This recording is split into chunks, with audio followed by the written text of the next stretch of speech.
mais. Terceira pergunta. Como nos portar em relação às autoridades civis? O texto fala, sujeitai-vos a toda instituição humana. Está lá no versículo 13, né? Sujeitai-vos a toda instituição humana. Veja que interessante. A ideia de sujeição aqui, ela tem...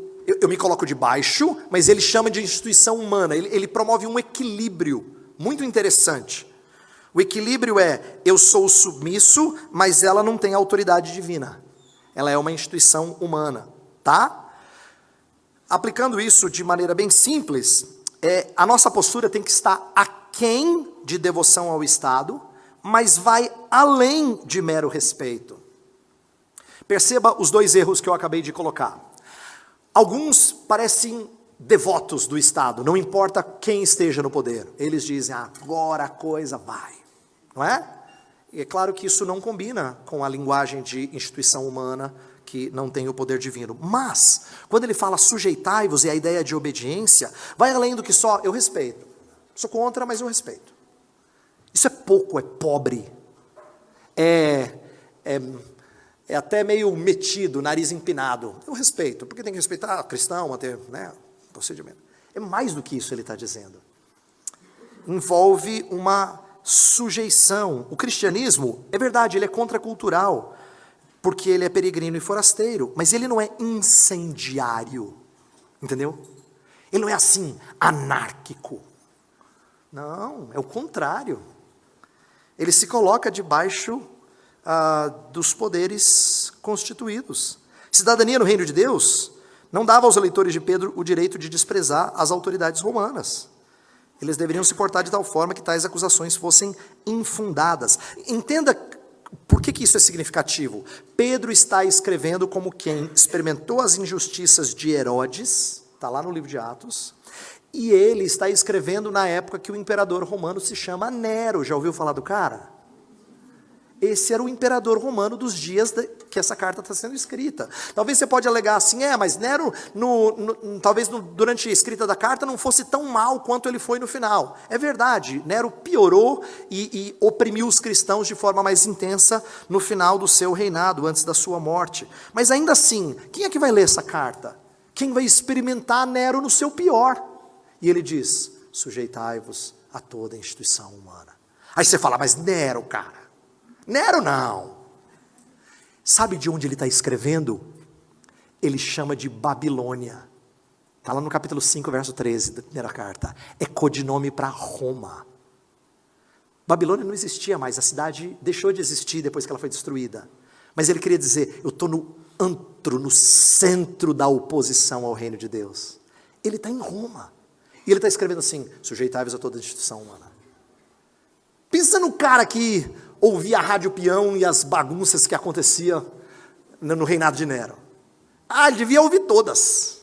Cara, você soube o que aconteceu com o secretário de não sei o quê? É mesmo? Nero mandou fazer, matou. Cara. E a família do fulano? Também.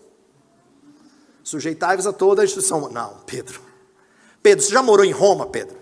Você está no interior, é diferente. Você já morou em Roma, no meio do governo. Curioso que na providência de Deus eu vim falar em Brasília sobre esse assunto. Na providência de Deus, não foi planejado, tá? Então percebe que o que ele está dizendo é impactante. Ele está dizendo para pessoas que, talvez por ouvirem tanto sobre as maldades do Império Romano, quisessem arrebentar com tudo. Mas Pedro não propõe uma teologia revolucionária. Ele quer mostrar como a obediência honra o Senhor. Agora, talvez você diga assim, pastor, o senhor está muito quietinho, assim, está muito vaquinha de presépio, pastor. Parece que pode tudo. Não, Pedro não é tolo. Uma das coisas que ele responde é o que a gente deve esperar das autoridades. No verso 14 ele diz, elas estão lá para castigo dos malfeitores e para louvor dos que praticam o bem. O que ele está ensinando para a gente é, existe um dever do Estado que a gente deve cobrar e a gente deve esperar. O Estado é responsável por justiça retributiva, punindo o malfeitor, né? atendendo às necessidades do benfeitor. O Estado, ele tem esse dever. Porém, a aplicação que eu quero fazer aqui é que quando Pedro fala do dever do Estado, e aqui lembra muito Romanos 13, ele fala da justiça no sentido estrito, mas não da prática de misericórdia.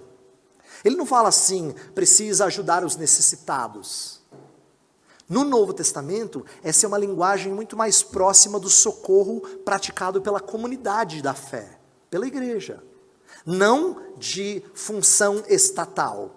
É curioso que quando ele fala do Estado, ele fala de punir malfeitor e louvar o que pratica o bem. Ele não fala de socorro de necessitados, tá? Embora Israel no Antigo Testamento devesse usar de misericórdia para com os desfavorecidos, Pedro não cobra essa expectativa nossa em relação às autoridades pagãs. Então, o que eu quero dizer com isso, uma aplicação que eu quero levantar aqui, é que a gente deve cobrar a justiça do Estado, mas a gente não deve chamar de misericórdia aquilo que é, ou melhor, chamar aquilo que é misericórdia de justiça social. Quando a gente fala de socorrer pessoas, e hoje em dia o termo muito usado é de justiça social, dá a impressão de que ela tem direitos. E essa é uma das categorias equivocadas que eu vejo muito presentes na vida de cristão. Fala assim, os cristãos têm que promover justiça social. Justiça no sentido estrito é, benfeitor é louvado, malfeitor é castigado. Isso é justiça, de acordo com o verso 14 do nosso texto. Isso é justiça. Então, o que eu quero dizer é que o Estado não tem o dever de patrocinar aquilo que a gente não merece. Isso não é justiça, no sentido estrito que Pedro está tratando aqui. E a gente está tão acostumado a falar disso como sendo justiça, porque talvez a linguagem veterotestamentária de socorro aos necessitados seja muito presente, que a gente perde de vista a maneira como o Novo Testamento trata do que a gente espera do Estado. Tá? Em outras palavras, a gente pode até cobrar igualdade de oportunidades, mas nunca esperar igualdade de resultados. Então Pedro está ensinando uma coisa que já é contraditória, estranha, para muito cristão aqui. A gente vai falar um pouco mais em outros dias, mas pensa na teoria crítica da raça. Eu vou dar só um exemplo. Olha a teoria crítica sendo aplicada para questões de racismo. Pessoas são culpadas não por atos cometidos, mas por injustiças percebidas. Isto é, você é alguém que, por você ser de uma raça que predominou, você acaba sendo, por tabela, a opressora da raça que foi oprimida. Isso é uma coisa tão complicada, porque a gente passa agora a chamar de injustiça e justiça coisas que não envolveram atos nossos. Você entendeu como o conceito de justiça tem sido distorcido nos nossos dias? Esse é apenas um exemplo de como as pessoas chamam o que não é justiça de justiça e exigem isso do Estado. E esse é um equívoco. Que tipo de tratamento a gente deve esperar da sociedade? Pedro fala assim, eles falam de vocês como de malfeitores, está no versículo 12. Eu acho que o que Pedro está ensinando para a gente é assim, cara, você é crente, tá? Ser crente significa que você vai ter uma oposição mais intensa para com a sua fé do que para com outros tipos de fé. Não é verdade que eles tratam religiosos tudo igual. Não é verdade. Você tem alguém que vive dentro de você que causa repulsa nas pessoas. Quanto mais Cristo fica evidente em você, mais eles abominam você. Então, entenda, vai ser assim.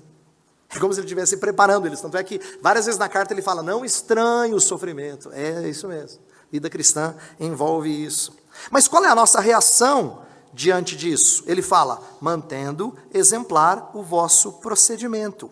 O que é exemplar o vosso procedimento? Aqui eu quero fazer uma aplicação de algo que Pedro aprendeu com Jesus diretamente. Olha o versículo 16. Como livres que sois, não usando todavia a liberdade por pretexto da malícia, mas vivendo como servos de Deus. Olha só que legal. Pedro está dizendo assim, você é livre. Tá? Você é um escravo que foi liberto. Você é livre em Cristo Jesus. Mas eu quero te desafiar a voltar a ser escravo. Olha que contracultural, contraintuitivo é isso. Ele disse, não usando a liberdade por pretexto de malícia, mas sendo servos de Deus. O que ele está dizendo é, volte à posição de submissão e de servo. A ideia é que o servo se oferece como escravo de Cristo. Então, veja como é que é revolucionário a ideia de que cristãos se preocupam com a sua servidão antes do que com a sua liberdade. Olha para muitas das nossas conversas políticas. Lutar pelos nossos direitos, pelas nossas liberdades.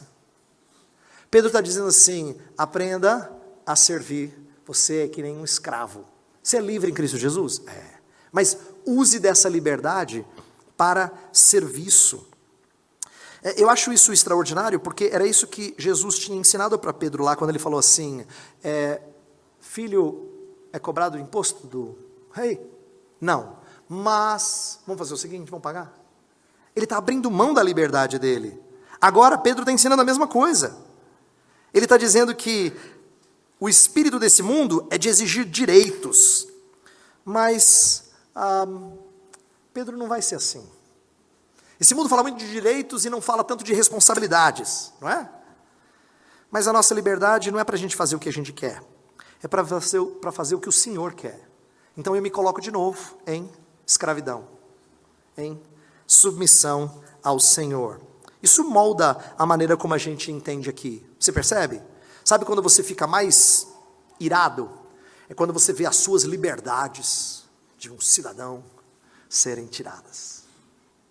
E é aqui que Pedro diz assim, não se esqueça, você é escravo, tá? Eu sei que você foi libertado por Jesus, mas se ofereça a Ele novamente como servo. Entenda isso. E ele, inclusive, depois vai aplicar para os que são escravos de verdade, assim, na prática. Mas ele está falando primeiro para todo mundo. Nós somos servos de Deus. Lute para servir, mais do que para ter os seus direitos.